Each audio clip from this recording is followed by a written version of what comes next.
Welcome back. We are learning more this morning about the victims of yesterday's horrific shooting at a Pittsburgh synagogue that left 11 people dead, their ages ranging from 54 years old to 97.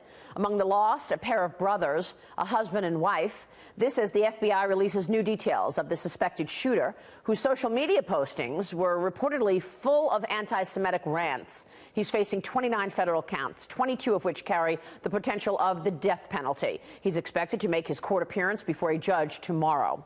The horror in Pittsburgh coming on the heels of Friday's arrest of a Florida man in connection to a string of mail bombs sent to prominent Democrats, including the Obamas and the Clintons. My next guest joins me in an exclusive interview right now. He is Senator Ron Johnson, the chairman of the Senate Homeland Security Committee. He also sits on the Foreign Relations, Budget and Commerce Committees. Sir, it's good to see you this morning. Thanks very much for weighing in for us. Good morning, Maria. From a Homeland Security standpoint, what are your takeaways from what took place in Pittsburgh yesterday? Well, you know, Department of Homeland Security had apparently already consulted with the synagogue, and they actually had plans in place for exit in case a tragedy like this were to occur. It's sick that people have to plan for these things, but there is a fair amount of consulting that occurs there. But like Congressman Radcliffe mentioned earlier, this really does point out how effective and how brave our law enforcement is in terms of the bomb suspect, how quickly that person was apprehended. And in this case, again, law enforcement rushing into a synagogue, putting themselves in danger. I think 4 law enforcement officers were injured in that. We need to celebrate these individuals. We need to certainly thank them for their service and sacrifice, not denigrate them. Yeah, very, very important. I want to ask you about the caravan. The president is asking the Congress to close the loopholes that cause these people to come into the country illegally. Once they get in and claim credible fear, 80% of them, that's 8 out of 10, will lose their case because they are presenting fraudulent claims, according to Tom Homeland from formerly of ICE. Your take on what the U.S. should do with these caravans headed to the border? I completely agree with the president. We need to change the laws. We have to close these loopholes. We need better barriers. There's no doubt about it. But the fact of the matter is we reward people for coming to this country illegally, because if they get in here, they're able to stay. And listen, as troublesome as these caravans are, the fact of the matter is, Maria, on an average day last year, 1,400 individuals came to this country illegally between the borders. Another 500 presented themselves at the port of entries. And again, we're having to deal with these folks. And the broken legal immigration system we have right now is prompting this. So we have lengthened adjudication process. We have an almost unending appeals process. And, of course, one of the ways we're handling this backlog of cases is we just simply grant administrative closures to the tune of close to 900 per day last year, although Attorney General Sessions stopped that administrative closures. But, no, this is a terrible situation.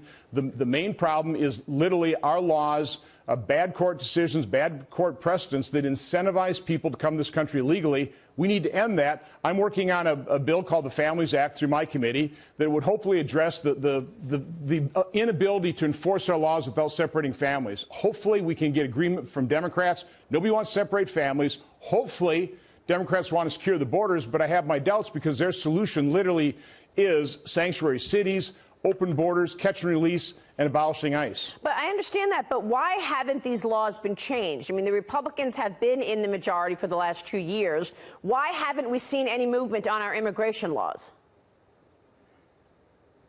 Because Democrats want comprehensive reform that literally creates more of these incentives. They're really not interested in closing these incentives. They just want to take a look and listen. I would love to solve the problem of the dreamers, but they won't work with us to actually enforce the laws, end these incentives, stop the endless appeals. So again, we have not been able to come together. My own personal preference was let's just take a look at one of these problems, the family separation issue, and let's fix that one. I'm trying to do that with my committee. Rather than comprehensive immigration reform, which quite honestly, the last time the Senate passed that, it included $260 billion of welfare benefits for non-U.S. citizens. I call that an enormous incentive for further illegal immigration, which is why I voted against it. So let's start this process step by step, try and find the areas of agreement. It's one thing that as a business person I'm always trying to do. Try and find the areas of agreement. Don't worry about the areas of disagreement. Find the areas of agreement and then try and fix these problems step by step. One word I'd like to, quite honestly, outlaw in Washington, D.C. is comprehensive. We do a terrible job of it. Yeah. Maria, one of the things I've done, we've held almost 30 hearings on some aspect of border security. Okay. Frequently, when I start out those hearings, I list the laws that we passed to fix this problem. And then as I list the law, dating back to the mid-'80s, I talk about the number of people in this country illegally, and it goes from 3.5 million to 6 to 9 to 10 to 11 to 12. We pass all these laws. It says we're going to fix them, but we never do because there's not a very good problem-solving process inside Congress. We need to start solving these problems. But you have to look at the reality situation. We just ignore the reality. What's the answer to the families separating in terms of changing that law? And which law do you think is the most onerous that needs to go? What's the worst one that you can just communicate to viewers? Well, right now it is the reinterpretation of the Flores settlement that forces ICE to no longer detain children past 20 days, even if they're in a family unit. And so that is why when we tried to enforce the laws and we separated the children, obviously that was a huge outcry. But that's the first thing. We need to come to agreement on how to actually fix the Flores settlement so that we can detain families and their children together and then adjudicate their claim rapidly so that we can send them home. Michael Chertoff faced a surge of illegal immigrants from Brazil. He established a rapid removal process, sent them back to Brazil. The next year, we went from 33,000 people coming in from Brazil to the following year, 1,700. We need consequences. We can't reward people for coming in this country illegally. And right now, because of it, we incentivize families to come in, we incentivize unaccompanied children, and so we've had a huge surge of both those types of illegal immigrants. Right, because people do what you inspect, not what you expect. And, Mr. Chairman, I want to get your take on some of the other big, important issues going on, like this fight we are having with China and the vulnerability of our data, our cyber positioning right now. I had the opportunity to catch up with Larry Ellison this week on Fox Business, the chairman of Oracle. And, of course, Oracle is home to most, 90% of the world's large companies' data. So he is incredibly informed in terms of our positioning in cyber as a country. Here's what he said about the vulnerability of the U.S.'s cyber material. Modern cloud is constantly under attack by what are called botnets. Some are state actors, some are just cyber criminals. And we're building modern robotic defenses to protect our customers' data. What do they want? And who are the bad actors? There are two classes. There are people who want to steal a lot of credit cards and just make money.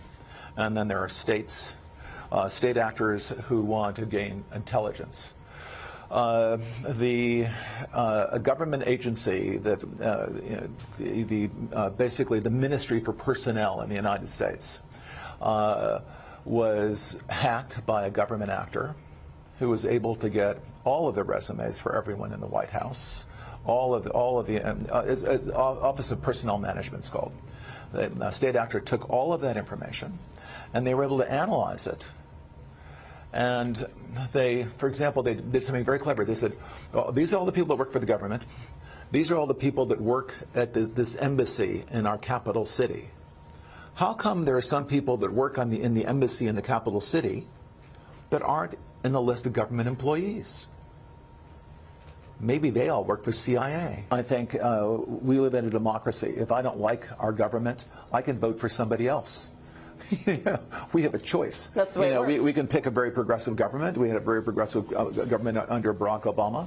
And Barack Obama is president of the United States. I'm still on Team USA.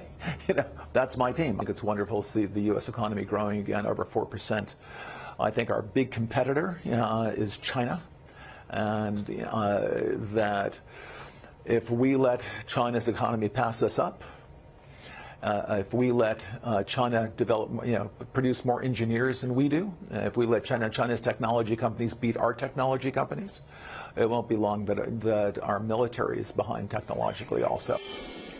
A lot to go through there, Senator. Your thoughts first on the vulnerability of our cyber. I thought Larry Ellison did a good job of connecting the dots of that breach of the Office of Personnel.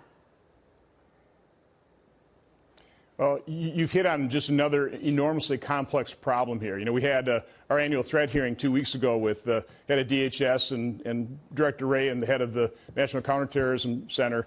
And the two big threats they're talking about is homegrown violent extremists. We just witnessed that. And then cyber. And there's no doubt about it that we are incredibly vulnerable. And the federal government, I think a recent GAO report said that the federal government, through its own internal cyber defenses, only detects about 2.5% of incidents.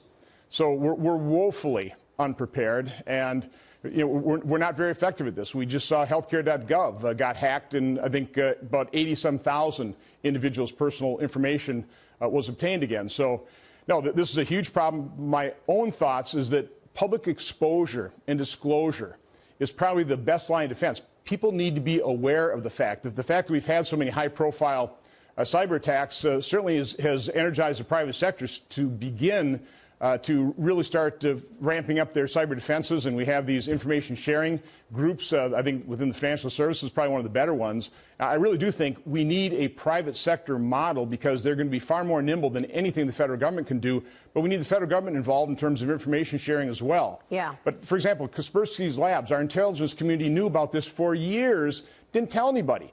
And so we allowed Kaspersky Labs to become this enormous company, have their software in most personal computers on security. It's an absurd situation. We've seen this report from Bloomberg. I don't know if it's true or not. Director Wray said be careful with it, but potentially some chips being installed in some of these computer boards. Again, the awareness at least makes companies do their own certification process and better testing to make sure they're not vulnerable. But we need better supply chain management. But public awareness, I think, is probably the most important thing. Mandiant issued a report about the PLA out of they have their own little cyber group out of China there in 2014, and that led to at least I think a lessening of China's bad acting in here. But let's face it, China has been stealing hundreds of billions of dollars worth of our industrial secrets as well as our military secrets. And that is really, I think, the biggest threat we face in terms of our relationship with China. So how long will this fight go on? And what are the implications if we continue pushing back on China? What are the implications for the economy, for people? Because we know that they've been stealing for all of these years, but they won't admit it. Are tariffs the answer here to get them to behave differently? Well, our vulnerability to cyber attacks is going to go on as long as people use computers. I tell young people, if you want job security, get a degree in cybersecurity.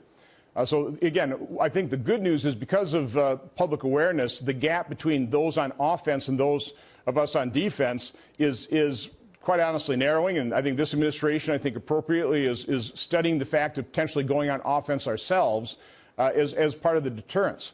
But again, it's the public exposure that hopefully, if we have a unified rest of the world when it comes to trade and our dealings with China, will discipline them to begin really adhering to the norms of the rest of the world trading system. Well, I also think it's interesting to note that, Ellison also commented on the Department of Defense contract that Oracle's trying to get. Amazon wants to get the business with the Pentagon as well. I mean, well, Google walked away, but they're fine going into China and having their search engine censored.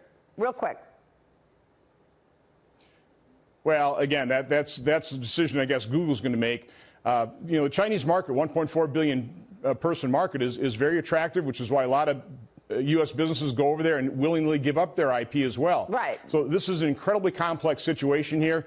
We do need to be aware of the vulnerabilities that we have, whether it's cyber crime or whether it's cyber theft, industrial espionage, possibly going up to cyber warfare, which is the highest threat level. Congressman, Senator, it's good to see you this morning. Thanks so much. We will see you soon.